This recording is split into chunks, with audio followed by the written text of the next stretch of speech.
My daughter's high school is implementing a new cell phone policy. What are your thoughts on phone bans in schools? Is it a perfect solution with no downsides? No. My mind goes to the worst case scenario. If something terrible were to happen, I want to reach my kid. These algorithms are wildly powerful. They have so much data on all of us. They're designed to put in front of us things that we can hardly resist. What do we need to say to our kids? Do you have a position on this? I actually do, and it may not be popular.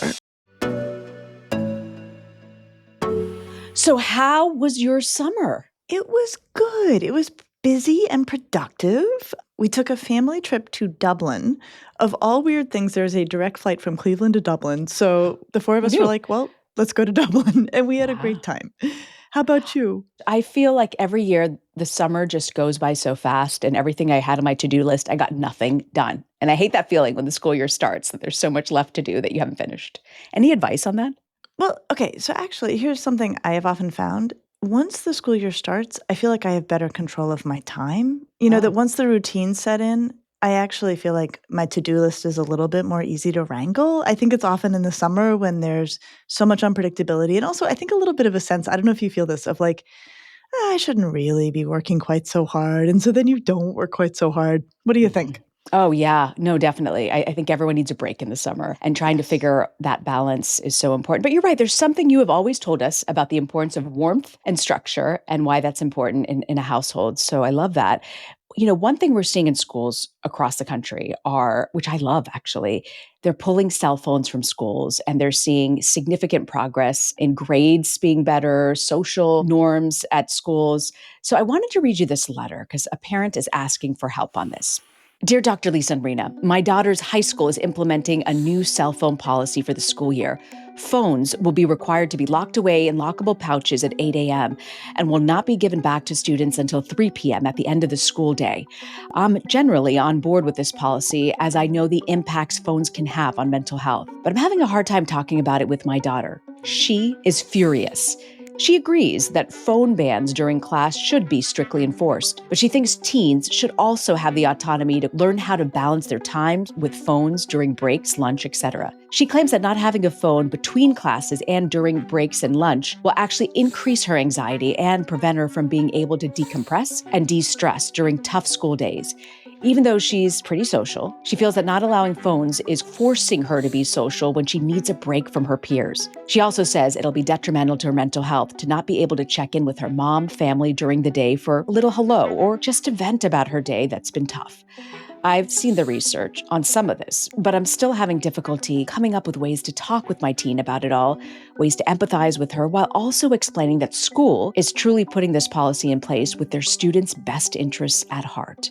So what exactly should I say to her? What are your thoughts on phone bans in schools? Because she raises some interesting points about anxiety and how kids are just used to this. It's true. And I have to say, listening to that letter, I'm like, God, I love teenagers, right? I mean, this kid is like, and there's this issue, and there's this issue, and I'm mad, and I'm anxious, and this is going to make things they think are going to be better. It's going to actually make them worse, right? And what I can tell you is I think this is a conversation going down in a lot of houses. I think a lot of families, a lot of kids are dealing with these new regulations. A lot of states are putting these bans in place. And I think, the schools do whatever rollout they can, but often it ends up in the kitchen, and it ends up with the kid having a lot of grumpy feelings, and the parents have to be the ones who make the case for this or deal with the kid's upset feelings. So I'm so grateful for this letter, and I know this family is not alone. All right, I'll play my cards face up. Okay. I think not having phones during the school day is absolutely the right call. And where I've come to on this is the benefits far outweigh the costs, right? That it's not costless to get rid of phones during the school day. In Ohio, we've been doing this for a year. We've had our ban in place for a while. And my own kids have it. My middle schooler had it all last year. And there's so many upsides. There's so many upsides. So is it a perfect solution with no downsides? No. Do the upsides, and we can get into them, outweigh the downsides? I think, yeah. I think that's what we're seeing. What do you think? Where are things with you guys in your schools? Here in Darien, Connecticut, the middle school implemented this last year, and it was fantastic. They will just be beginning this in the high school this year. And that's so interesting because like what we already have between our two states, or at least two schools, are two very different ways of doing this, right? Doing a phone ban. The way my kids' school did it was with the pouches that are being described in this letter, where, you put the phone in the pouch in the morning and you do not touch your phone, in theory, until the end of the day when your pouch is unlocked again. Now, some kids, won't name any names, might even be related to some of these kids, my own self, don't lock the pouch, but keep the phone in the pouch all day. So in the spirit of the law, they're still following it in terms of like they're not actually engaging with their phone. But some kids who I may actually be genetically connected to didn't feel like having to wait to have their pouch unlocked at the end of the day. And so there's all of these ways that kids are navigating it. But it's an interesting question.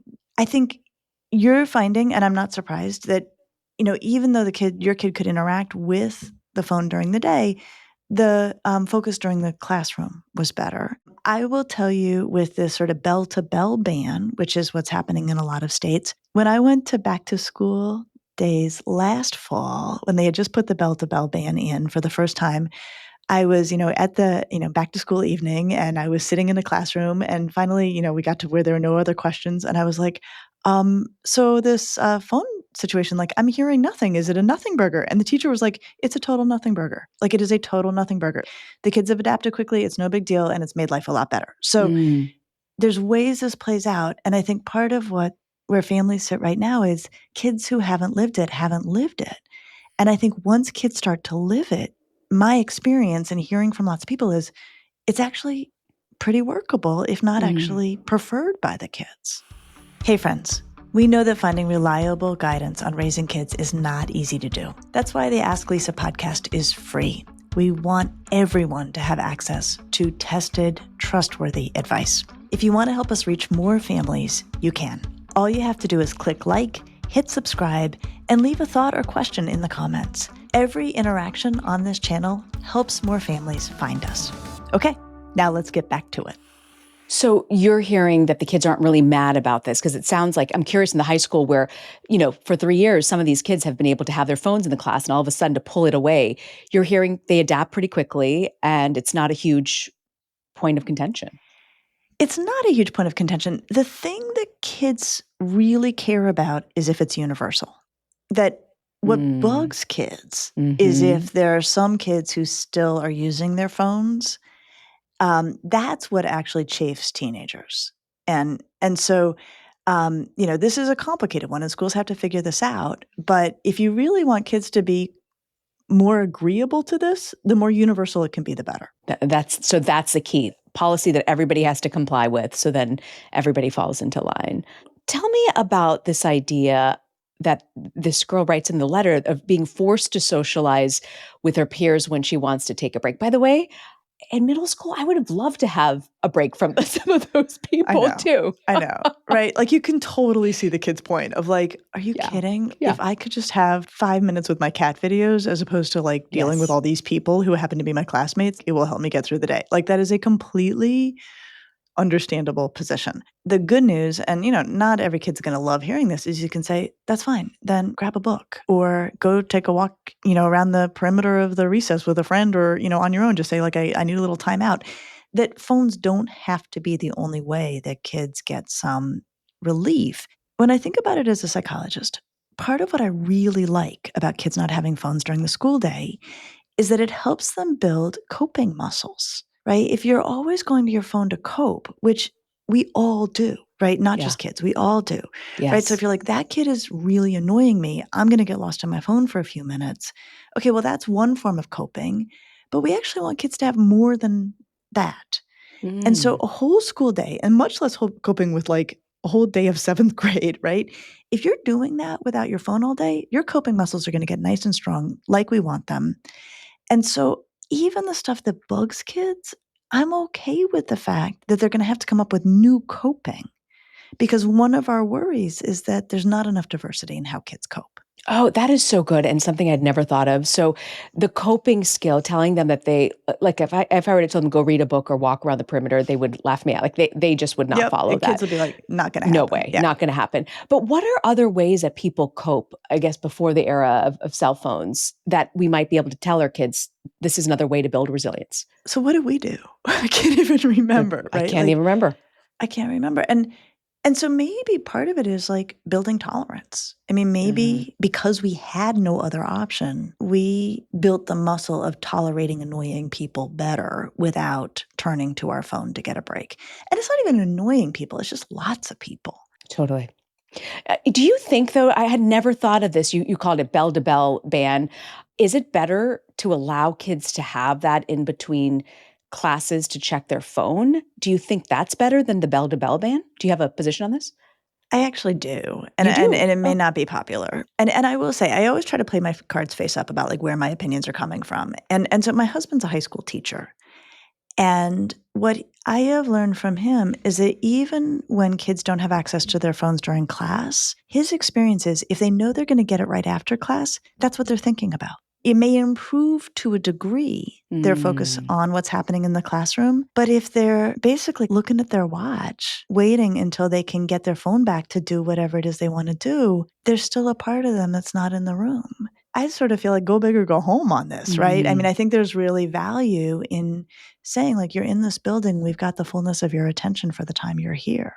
And do you think that has more value than what this girl says in the letter? Like, I have anxiety because I can't reach my parent and I want to, like, I know we all grew up in an era where you didn't reach your parent all day and you were just fine. But I do feel like things are moving faster. I've got an orthodontist appointment. Do I really have to go to practice today? Is Melinda going to pick me up from after school? It's Yep. just, there's a, No, right? and we're used to texting our kids, right? I mean, Yes, we're we used are. to being able to reach them.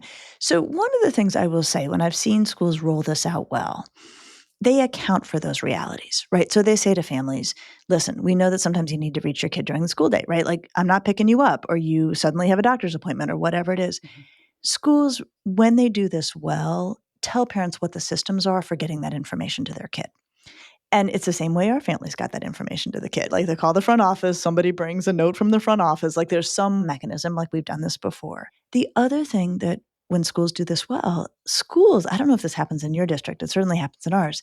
They have leaned into the fact that so many of us have access to phones all the time to change plans quickly, like, oh, practice is now over here, or practice Mhm. got canceled. Right? Yes. So schools can't do that.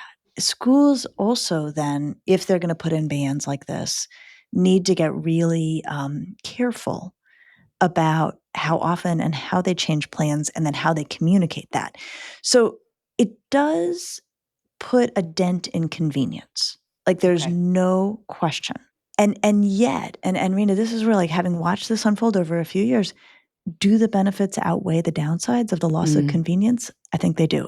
I'll tell you, here's a benefit that had never occurred to me because, we're in my community, it's mostly English as a first language community. Yeah. But I have a colleague who is in the Bay Area, and his experience after they put in phone bans was that the kids who spoke English as a second language suddenly Mhm. became much more integrated into the community Mm. because either they were getting lost in their phones during breaks, or they were using their phones for translation and actually not becoming as fluent in English as they could. Oh, that's And so interesting. as soon as they banned phones, suddenly kids who had been marginalized became much more central to the community. So when I say, like, there's unexpected, or the benefits outweigh the consequences or the downsides, there's benefits that I think we didn't, had not even crossed my mind that we Mm. need to also be weighing.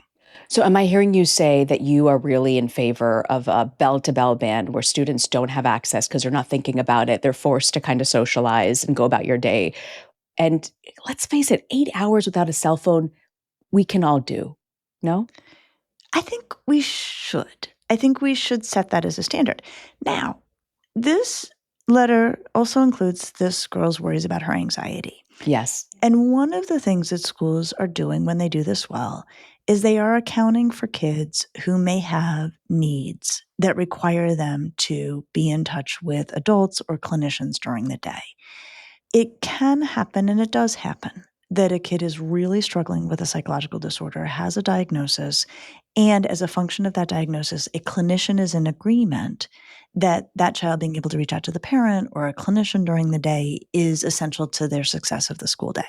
Okay. That is workable. It's But that's more an complicated. outlier, right? It's not something, It right? should Okay. be. It Okay. should be, right? And in my world, and of course, I'm gonna always hold this to the higher standard, there should be a diagnosis. There should be a letter from the clinician. This should be something that is seen as part of the kid's therapy or treatment right now, and hopefully something that they are working on or stepping down over time with psychotherapy.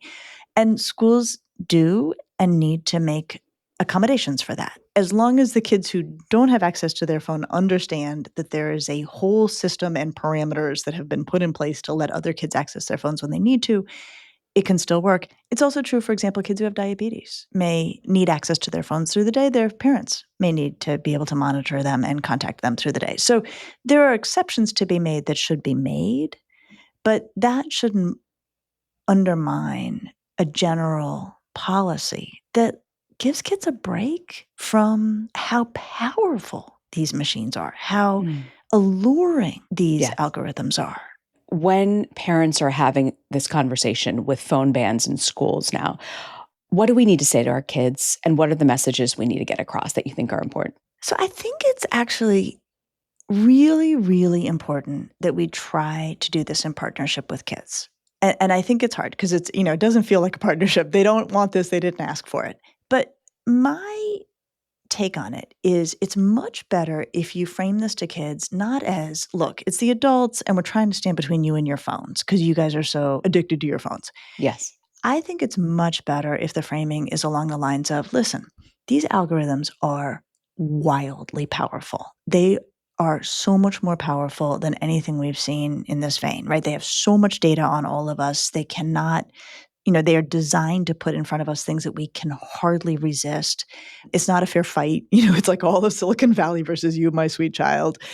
And nothing a school puts in front of you, no matter how phenomenal your school is, matter how fantastic your teachers are, is really ever likely to be as engaging as what an algorithm can put in front of you. And so this isn't fair to send you into the building, asking you to learn, asking you to pay attention to things. Learning can be hard. Learning can be boring. To ask you to do that, part of how we're going to try to make it easier for you is to take this algorithm that is so magnetic out of the picture so that you're not having to fight it while trying to pay attention in school. Mm.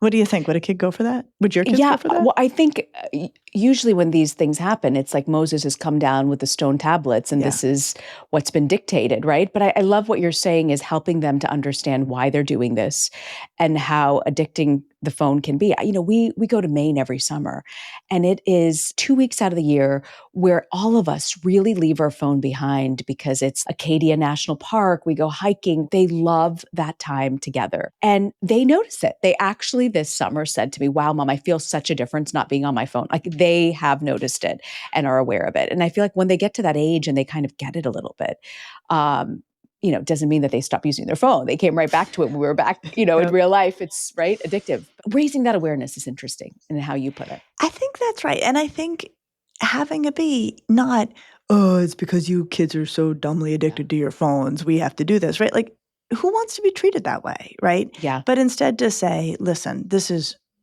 bigger than all of us, but we're not going to let it mess up your learning. And it's not fair to ask you to try to focus at school when this thing that is like so engaging is sitting in your pocket. Well, I got to say, Lisa, my mind wanders to worst case scenario as a parent, not having access to my kid all day. I think school shootings. If something terrible were to Right. happen and I get word, I want to reach my kid. That is a concern that comes up a lot, right? That parents are really, really worried about. And I get it, right? I mean, that is really terrifying. All of us, if we imagine that moment, like the idea of not having access to our kid is just horrible, horrible. What I understand is that law enforcement will tell you if you want your kid safe, a phone's not going to be what it's about. That What do you mean? their worry is that when kids are using their phones or lost on their phones in a threatening situation, that it is making noise, it is distracting the kid, that if you actually want a kid to be safe in that scenario, a phone isn't going to be part of that picture. So it's, of course, a horrible conversation even to be having, but That's where I think, I know on this piece, law enforcement has been really clear that worst case scenario, your kid having a phone in that moment's not a great thing. And I guess I just think generally, I am so used to being able to, so many parents are so used to being able to text their kid throughout the day, right? And at some point we'll hear from them. But what do you say to parents who are like, it's going to be an 8-hour window where there's no contact whatsoever? And that can be an anxiety-ridden thing to think about. It can be. What I would like to think is that there's nothing that the parent needs during the day that needs to happen to interrupt the kid's school day. Now, of course, it may be that the kid needs information and hopefully the school can pass it along. Now, I still text my kid during the day. I just know she doesn't get them, right? Yeah. Because I think of the thing. I'm not going to remember the thing. I have to, That's right. like my mind is a sieve. So I text her knowing full well that when she gets her phone back into her hands, she's going to see a bunch of texts from me. Yeah. But, I think we can make it work. But it's funny, Reena, you just reminded me of something I'd totally forgotten about. Years ago, I cared for a kid who was texting her mom all day from school. Like just, super anxious, texting her mom all day from school. The mom, I actually wrote about this in Under Pressure. The mom had this brilliant idea. She gave her daughter a notebook and said, write down everything you want to text me during the day. I'm interested, I care, but don't text me during the school day unless you can help it. What happened in that situation is that by the time the kid got home, she's like, yeah, no, you don't really need to know all this. Oh, interesting. And so it was such an that. interesting thing. So I think reminder. if families are getting a lot of pushback from their kid of like, but what if I'm anxious and need to tell you something? Be like, check it out, pen and paper. Right. Like we can do it this way. And that's a nice in between of like, it's not that I don't care or don't want to know. And you don't have to hold it all day, but we don't need to be in contact while you're supposed to be doing math. Overall, I got to say, the research does show this is a great move for schools all across the country. I am really thrilled we're doing it in our district. I really believe there's a big difference. I think it's a really, really good direction for things to go. You know who else would love a bell-to-bell ban is my husband, who I text 8 hours throughout the day, where 98% are to-do lists. So if that can be implemented at work, boy, would he love it. Well, maybe he should go back to school. Maybe that's the answer. Yeah. Send him back to school so he doesn't have to communicate with his wife, who has lots of to-do lists on. Well, Lisa, thank you so much for helping us work through this. It is a massive policy all across the United States and in many schools internationally as well. So I'm so glad that we could kick the year off talking about this and what parents and students are thinking about. Hey friends, we're conducting an audience survey at voicingchange.media/asklisa, and we want to hear from you so that we can keep making content you love. You know this, and we know this. We have ads on our podcast, but we want to improve that experience, and we want to do that by learning more about you, our audience. This survey will also help us understand which guests and topics you like the most, and it is quick and easy and a meaningful way for you to support our podcast. It'll take you 2 minutes. Please visit voicingchange.media/asklisa to fill out our audience survey. Thank you. So Lisa, what do you have for us for Parenting to Go? Well, one thing that hasn't come up, and I think we should talk about, is that parents worry if kids have not had access to their phone all day, now they're going to come home and they're going to want to be on it nonstop, and now I have to regulate it more. That is probably not untrue. So this is something families are going to have to account for. And what I would say is you can take some comfort in the fact that your kid has been away from their phone all day, so their coping muscles have built and their attention muscles have built. So a little mindless downtime on their phone is probably perfectly fine and maybe better than it's ever been given that they've been away from their phone all day. But as kids launch into these new rules, if your kid is in a school that is establishing them, there's probably a conversation to be had about revisiting how the phone gets used at home, where it gets used, how long kids are on it, what the parameters should be for screen time controls and time spent on screens. Make it a negotiation if you can. Recognize that kids do catch up with their friends there and will want time to do that. But go into this with eyes wide open and be ready to deal with it, just sort of directly. And I would say, like I said, be open to negotiating. Kids appreciate that. Thank you so much, Lisa. I'll see you next week. I'll see you next week.